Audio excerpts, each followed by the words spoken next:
회장님의 반격이라는 제목이 나왔는데요. 어떤 회장님을 말하는 거죠? 영상으로 보시면 짐작할 수 있습니다. 공감능력 제로입니다. 사람을 찾아보지 않고 저는 일만 봤습니다. 저하고 아주 반대인 사람을 만났었어요. 돈 이런 건 전혀 관심이 없고 그냥 어떻게 저 사람은 나하고 이렇게 반대일까. 그래서 그때부터는 새로운 생각을 해보게 됐습니다.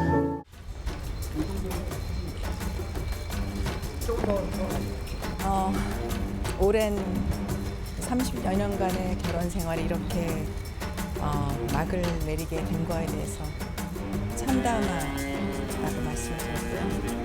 다만 바라는 것은 저희 이 사건으로 인해서 가정의 소중한 가치가 법에 의해서 지켜지는 그런 계기가 되기를 바람하지 않습니다. 아트센터 납입 퇴거 요구 관련해서는 혹시 한 말씀 부탁드립니다. 적정 위자료나 지분에 관해서는 어느 정도라고 생각하세요? 자, 흔히 언론에서 세기의 이혼 재판 뭐 이렇게 좀 얘기하고 있거든요. 최태원 회장 그리고 노소영 관장의 이혼 소송이 진행 중인데 자, 이 얘기 관련해서 이인철 변호사를 좀 특별히 좀 모셨는데 일단 지금 2심이 진행 중인데 그렇다면 1심 결과가 나왔다는 거잖아요. 1심에서는 법원이 어떻게 판단을 했습니까? 사실 1심 결과에 대해서 저도 아주 궁금했었거든요. 어떻게 예. 판결이 나올까. 근데 이제 가장 이제 핵심 쟁점이 뭐냐면 예. SK 주식에 대해서 절반 정도를 재산 분할을 요구했거든요. 어차피 이혼은 두 사람 다 이제 노 관장이 처음에 이혼 안 한다고 했다가 나중에 이제 반수했기 때문에 이혼은 예상이 되는 거였고 뭐 위자료는 금액이 뭐 1억 원이니까 뭐 두 사람의 재산에 비해서 뭐 많지 않은 금액이잖아요. 예. 재산 분할이 이제 SK 주식에 대해서 한 절반 정도를 요구했는데 하나도 인정이 안 됐습니다. 나머지 주식, 뭐 부동산이라든지 나머지 주식에 대해서만 예. 재산 분할 인정이 됐고 주식에 대해서는 이 노관장의 기여도가 없다고 해서 법원이 이례적으로 다 기각이 됐어요. 그래서 이제 여기에 대해서 이제 노관장은 도저히 인정할 수가 없다. 예. 항소를 제기한 상태고 여기에 대해서 또 이제 최태원 회장도 역시 항소를 한 상태입니다. 그러면은 그러니까 회사가 지금 굉장히 컸잖아요. 그거에 대한 지분 요구인데 법원이 안 봐줬는데 근데 재산 분할로 현금으로 한 600억 넘게 이걸 지급하라고 1심에 한 건 뭡니까? 이거는 어떤 이유입니까? 이거는?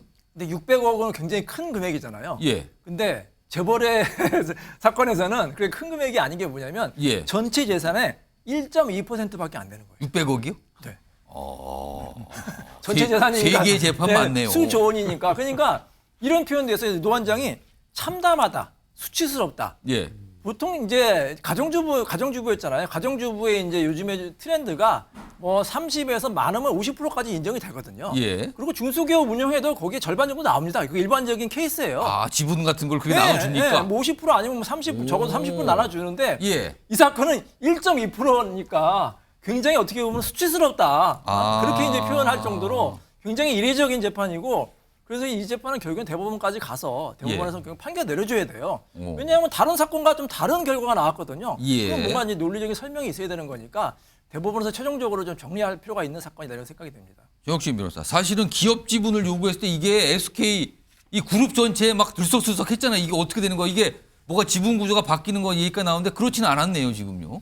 그러니까요. 이제 지금 이인철 변호사님 설명하신 것처럼 예. 그 최태원 회장이 SK 주식회사 지분을 17.5%를 보유하고 있어요. 예. 그런데 그 17.5%에 42.29%를 달라고 절반 가까이 되네요. 노소영 관장이 주장을 한 거니까 예. 17.5에다가 42.29를 제가 곱해 보니까 7.4%를 요구한 거거든요. 오. 그런데 지금 이야기한 것처럼 666억을 받게 됐는데 예. 그중에 1억은 위자료니까 665억이 재산 분할이란 말이에요. 예. 그런데 7.4%를 요구했는데 실질적으로 받게 된 거는 665억의 가치가 지금 뭐 주가가 변동하긴 하지만은 예. 그 1심 판결이 났던 2022년 12월 6일 기준으로 하면요. 예. 0.43%밖에 되지 않는 거예요. 그 지분가 7% 넘는 그 지분 가치하고 비교를 해보면. 그러니까요. 그러니까 오. 일반적으로 최소한 그다음에 아무리 고유 재산이라고 하더라도 예. 혼인 생활이 20년, 30년 이렇게 되면 예. 재산을 유지하는 데 공이 있다라고 해서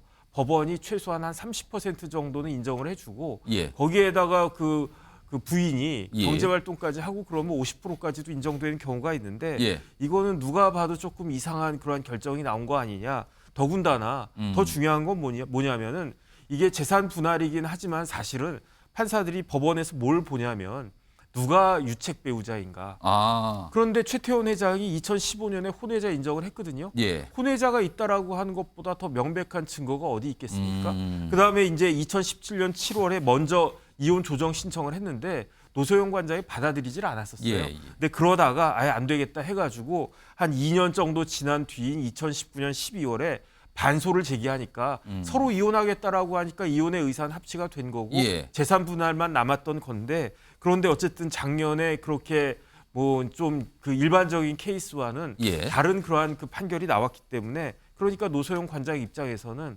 항소하지 않을 수밖에 없다. 거기에다가 예. 사실 SK그룹이 이렇게 컸던 거는 노태우 전 대통령의 역할이 사실은 배려가 큰 거 아니었느냐 이런 것들이 복합적으로 깔려 있고요. 최종적으로 저는 어떤 생각하냐면요. 예. 지금 최태원 회장한테는 그 노소영 관장하고의 사이에 일남 이녀가 있고요. 예. 근데 또 있잖아요. 예. 혼외자가 또 있잖아요. 예. 그러면 결국은 지금 노 관장이나 그 생각 입장에서는 SK그룹의 후계 구도도 지금 염두에 두면서 이 소송을 진행하고 있을 것이다. 저는 그렇게 추측이 됩니다. 인터뷰에서 갑자기 궁금한 게 있는데 아까 665원이 뭐 비율 따지면 얼마 안 된다는데 아까 7% 정도 달라 그랬다는 지분을 그 7%를 지금 뭐 시가총액 그 주가로 따지면 얼마나 되는 겁니까? 그 가치는? 뭐 그 가치만 해도 뭐 수천억이 넘는 거죠. 근데 이제 그게 하나도 인정이 안 되는 거니까 예. 이례적으로 근데 1심 판결이 난 다음에 이 노관장에서 이제 좀 전략을 바꾼 것 같아요. 적극적으로 언론에 이제 해명을 하기 최근에 시작했어요. 언론 쪽에서 뭐가 얘기가 많아요. 지금요. 그러니까 이제 법조인들이 많이 보는 신문 중에 이제 법률신문이라고 있는데 예. 거기에 완전히 두 면을 걸쳐가지고 본인의 입장을 이제 밝혔어요. 근데 거기서 이제 조목조목 이제 판결을 이제 비판을 하는데 예. 가사 노동의 가치가 하나도 인정이 안 된 거는 기존의 판례와도 배치된다. 이렇게 법리적인 판단까지 이제 주장을 하면서 예. 굉장히 좀 강한 어조로 지금 목소리를 내고 있습니다. 이런 상황에서요. 지금 노소영 관장이 본인이 어떤 변을 통해서 얘기도 했고요. 그다음에 법원에서도 얘기했고요. 언론을 통해서 얘기했거든요. 자, 다음 화면 좀 보겠습니다. 양쪽의 어떤 이 대치되는 입장인데 노소영 관장이 먼저 이런 얘기예요. 남의 가정 깬 사람을 벌 받아야 결혼은 계약이나 언약이다. 약간 뭔가 여론을 의식한 것 같기도 하죠. 이런 얘기를 꺼내놓자 최태원 회장이 이거 자꾸 언론 통해서 저렇게 얘기하는데요. 우리 가만히 있지 않겠습니다 하면서 10수년 동안 형식적으로 부부였다. 이거는 남의 가정을 깬 사람에 대한 어떤 대응 얘기를 한 것 같잖아요. 형식적이었다. 그리고 일방적 주장을 기자회견과 인터뷰로 밝히고 있다. 이러면서 또 받아치고 있는 상황인데 자, 이인철 변호사. 최태원 회장 측에서 내놓고 있는 주장은 뭡니까 그러면? 네, 이 두 사람의 이제 언론 보도를 보면서 이런 생각이 들더라고요. 가정은 해체되고 돈만 남았구나. 돈 싸움만 남았구나. 아, 돈만. 근데 네. 이게 웬만한 규모의 돈이 아니잖아요. 그러니까요. 지금은. 이 사실 노 관장도 처음에는 가정을 지키겠다고 해서 이혼 기각을 구했거든요. 근데 예. 저는 여기서 전략 실패라고 봐요. 끝까지 아. 갔어야죠. 중간에 이혼을 동의를 했어요. 동의한 거니까 이미 최 회장은 목적이 달성된 겁니다. 그러면은 이인철 변호사께서 만약에 예를 제가 들어서 맡았으면은- 상담을 받으셨다면 상담을 했다면 절대 이혼 얘기하지 마세요. 절대 이혼하면 안 된다. 어. 그러면 법원에서도 합의하려고 보통 이렇게 합니다. 조정할 때. 노 관장은 누구 자문을 받은 거예요 그러면은? 그러니까 저는 이해가 안 가는 거예요. 조정할 때도 이렇게 법원에서는 설득을 그러니까 하나 주고 하나 갖는 거거든요. 아. 이혼을 해주는 대가로 재산분할 넉넉히 줘라. 예. 재산분할 이거밖에 안 주는 게 말이 되느냐? 그러면 이혼 못한다. 한쪽에서 이혼을 안 하겠다고 네. 하면 그렇게 또 조정이 들어가는 그게 거고. 어마어마한 전략인 거예요. 근데 그 전략에 대해서 저는 전략 실패다. 솔직히 이렇게 말씀드리고 싶고. 예. 근데 이제 와서는 이미 이혼 동의했기 때문에 철회도 안 됩니다. 그러네요. 그러면 최 회장 입장에서는 아쉬울 게 없거든요. 그렇기 때문에 재산분할에 대해서만 다투면 되는 거니까. 그런데 1심에서도 거의 최 회장이 승소했다고 보잖아요. SK 주식 거의 대부분의 주식이 재산분할 대상이 안 됐으니까. 예. 그러니까 이제 노 관장이 뒤늦게 이제 막 전략을 이제 수정해가지고 언론 대응도 하는 것 같은데 예. 의미가 없다. 왜냐하면 지금 유책 배우자가 중요한 게 아니에요. 오. 위자료가 많이 나와봐야 1억인데 예. 더 올려봐야 뭐 1억 더 올라가겠죠. 근데 예. 그게 무슨 의미가 있겠습니까? 예. 재산분할이 훨씬 더 중요한 쟁점이거든요. 그럼 2심에서 다투는 거는 위자료 부분입니까? 재산분할 금액 부분입니까? 재산분할이죠, 당연히. 그게 지금 SK 쟁점입니까? 주식이 특유재산이냐, 예. 공동재산이냐, 아. 특유재산이라 하더라도 어느 정도 인정해줘야 될 거 아니냐. 왜 예. 다른 사건과 달리 결론을 내렸느냐.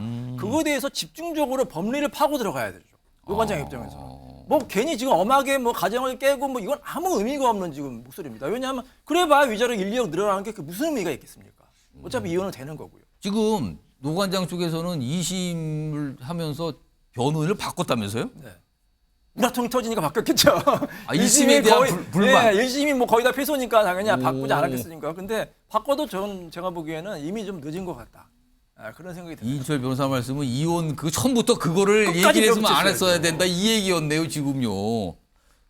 갑자기 한민수 대변인이 뭐 하실 말씀 있으세요? 그게 아니고 저기 예. 나머지 이혼하는데 즐거워하면 안 되는데요. 예. 말씀하시는데 그러면 지금이라도 이 변호사로 바꾸는 게 낫지 않겠나. 근데 이미 뭐 이미 이혼 얘기를 늦었죠. 꺼내놔서 안 된다면서요 그거는. 이미 한 번 이혼이라는 거는 이혼하겠다고 하는 순간 번복이 안 돼요. 전 궁금한 거는 예. 665억 원은 뭘로 무슨 근거로 이 돈이 나머지 이제 부동산이라든지 나머지 재산이 있거든요. 주식을 빼고. 아 지분을 뺀 나머지 네. 재산. 근데 그거는 뭐 소위 말하는 팟빵에 보면 팟이 다 빠진 나머지 그냥 홀만 있는 거예요. SK 주식이 지금 핵심이거든요. 그리고 이 아까 정부사님 말씀하셨잖아요. 이 주식을 가져와야지만 어느 정도 경영권에 대해서 주장을 할 그렇죠. 텐데. 나중에 그 문제도 있죠. 지금 주식이 하나도 인정이 안 됐기 때문에 경영권에 대해서 주장을 못 하는 거고. 예. 더군다나 지금 이 갤러리인가에서도 퇴거하라고 지금 했잖아요. 그렇습니다. 나가라고 네, 그랬다면서요. 그러니까 얼마나 지금 속이 상하겠어. 자존심 완전히 상하는 거죠.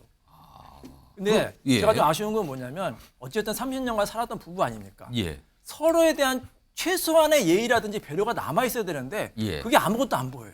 이제는 재산 이것만 남아 있다 지금. 이제 완전히 그냥 지는 땅 싸움만 남은 거죠. 그래서 지금이라도 이 두 사람이 그나마 국민들에게 예. 조금 보여줄 수 있는 모습은 뭐냐면 마지막 한 가지 길이 있습니다. 예. 합의를 하는 거예요. 대타협을 하는 거예요. 재판 그까지 결과를 보지 말고. 예. 지금 여기 서울가정법원에서 이제 항소됐기 때문에 이제 고등법원인데 고등법원 전담 재판부가 굉장히 잘하거든요. 예. 그러니까 조정을 하는 겁니다. 그러니까 최 회장 입장에서도 어느 정도 재산분할 더 인정해주고 오. 특히 자녀들이 있잖아요. 자녀들한테도 재산을 좀 주고 또 이제 노관장 입장에서도 더 이상 남편 비난하지 말고 예. 이미 가정은 깨졌잖아요. 그래서 가정을 다시 회복하기 어려우니까 예. 극적으로 타협하는 모습을 보여야만 그나마 국민들에게 조금이나마 좀 이해를 구하지 않을까 이런 생각이 드네요. 지금 최태원 회장하고 노수영 관장 사이에 자녀들이 있잖아요. 근데 뭐 최근에 탄원서를 뭐 법원에 댔다고 그러는데 이거는 무슨 내용, 이게 무슨 영향을 줍니까? 이거? 노관장인 1심 판결이 끝나고 얼마나 힘들었겠습니까? 예. 그래서 자녀하고 이제 눈길에서 차를 타고 가면서 이런 말을 했대요. 여기서 멈출까? 그랬더니 자녀가 여기서 엄마 멈추지 마. 여기서 멈추면 엄마 안 해. 인정 안 해. 그래서 끝까지 가겠다는 그럼 거 아니에요? 아이들은 엄마 편인가요? 자녀들은 엄마 편이죠. 그리고 자녀들이 그럼 적극적으로 지금 엄마를 지지하고 있는 거예요. 그래서 탄원서를 내는데 그것도 이미 늦었다. 이미 늦은 거예요. 지금 탄원서 내봐야 뭐 하겠습니까? 이미 법리가만 남았거든요. SK 예. 주식이 되느냐 안 되느냐만 남았는데 예. 탄원서를 내려면 1심에서 냈어야지. 뭐라고? 판사님 이혼 절대 안 됩니다. 예. 우리 가정 지켜주세요. 이렇게 냈어야죠. 계속 뭐 약간 안타까움을 표시하는 것 같아요. 인철 변호사께서 이게 첫 단추가 잘못 끼었다 이렇게 그러니까요. 가면 안 되는데 갔다 이 말씀을 전문가 하시네요. 입장에서는 이게 눈에 확 보이는 수인데 너무 예. 안타깝다는 거죠. 전문가의 식견으로 지금 이거 잘못됐다 그것 지금. 때문에 한 4천억이 날라갔어요. 그러니까요. 4천억이요? 예, 실제로 지금 5천억 기준으로 받아야 되는데 아. 600억 받았다는 것은 사실은 그 전략 미스로 실제적으로 4천억 정도 이상 날라간 겁니다. 알겠습니다. 예, 지금 뭐 말씀하시는 동안 시간이 다 훌쩍 지나버렸는데 아무튼 세 개의 재판 맞습니다. 일단 단위가 틀려요. 무슨 돈 단위가 이 재산 분할. 근데 인철 변호사가 계속 약간 이건 시작부터 잘못된 거 아닌가 약간 이 말씀을 반복해서 좀 해주셨습니다. 알겠습니다.